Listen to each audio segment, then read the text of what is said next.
I'm here at the Western Grand in Cape Town to MC the Prudential Eat Out Restaurant Awards for 2009, where the top chefs in the country are recognized for their excellence.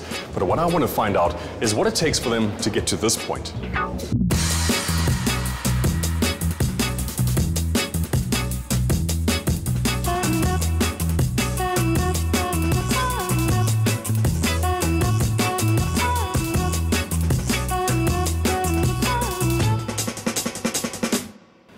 So as MC, it's now time for me to go to my final briefings. We'll do things like sound checks and dry runs and make sure that everything's taken care of. But all that's pretty technical and boring. So whilst I'm doing that, why don't you look at what I got up to a couple of months ago?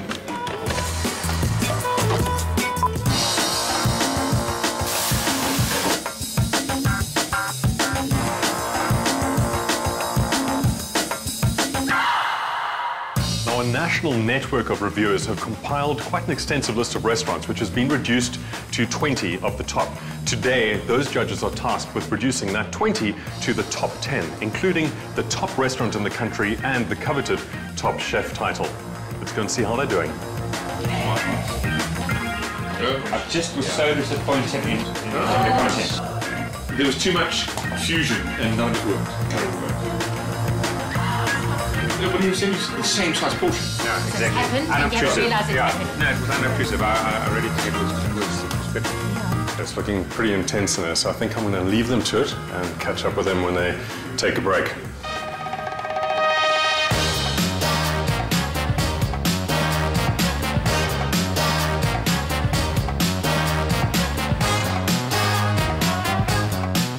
Now, I know that judging is not always easy, but what is your frame of mind when you're judging a restaurant? I love food. I mean, it really is my life, and I love speaking to the chefs and understanding their philosophies before I go and eat at the restaurant, and to see how they actually showcase their philosophy and put it onto a plate. And it's really about getting in touch with all your senses.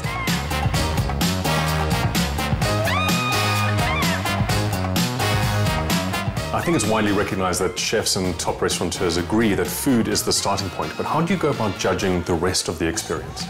People pay a lot of money these days to go eat out in top restaurants, and it's a tight year for everybody. So you want an experience that, yeah, the food must be good, the taste must be good, ambiance, am I being looked after? What is the experience that I'm walking out the front door with? You can't quantify it, but I'm looking for the soul of the place. What is it saying to me as a customer walking in the door? Am I welcome? Am I not welcome? Am I being pampered? Am I being looked after?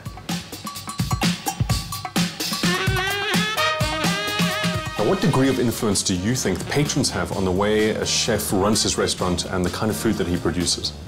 I think you always run a thin line. You tread a thin line between giving people what they want and also leading them into new trends or healthy eating. So, you know, if we simply just gave people what they wanted, we'd still be having enormous steaks with cream spinach. So there has to be some kind of leading. The value for money, for example, has been a big thing this year. So the patrons have been conscious of eating with their wallets. It's just a fact of what we've had to see. So that's been a large determinant of how the punters have had influence over the restaurants. But then chefs must take it from there and lead people in terms of what they should be eating, what they shouldn't be eating, sustainable issues and stuff like that. So there's a balance between giving the people what they want and educating them to a degree.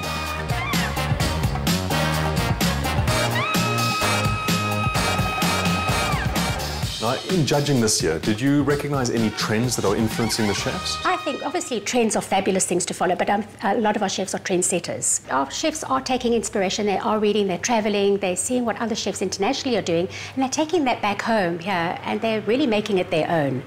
And I think our chefs are doing a fantastic job doing it.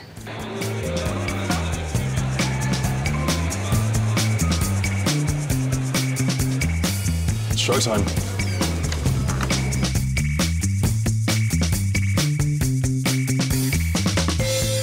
It was a very close call between many restaurants. Anybody in the top 20 is fantastic, and there are many more that were visited that were probably eked out by a point or two. So the state of restaurants in South Africa, service, food, ambiance, etc., is of an exceptionally high standard, and I think you can all take a bow for doing it proud. Thank you very much.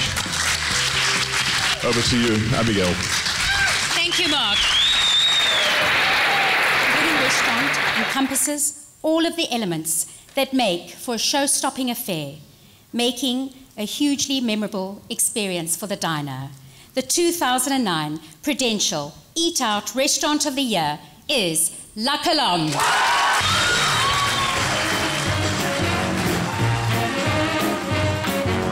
Luke, you've just been awarded the best restaurant in South Africa for the second year in a row. How do you feel? Oh, great. Really, really, really good. I totally didn't expect it this year. We worked very hard to get better than we were last year, but I had no idea, eh? So I'm bowled over. I'm totally bowled out. I loved the fact that we were cooking tonight, so I didn't have to think too much. I was just concentrating on the food. And no, I'm ecstatic. Well, listen, congratulations. It is one of my favorite restaurants, and I'm going to be visiting you very soon. Cheers. Congratulations. Cool, well done. Nice one. Cheers. Thanks a lot. It's time now to reveal the 2009 Prudential Eat Out Chef of the Year. And that is Chantel Dartnell from Mosaic Restaurant in Pretoria. Chantel, you've just walked away with the most prestigious award of the evening at the Prudential Eat Out Awards, that of the Best Chef for 2009. What is this award going to mean for you? Well, I think having won this award, we would definitely be having a lot more people queuing at the door, and hopefully we will definitely accommodate more people.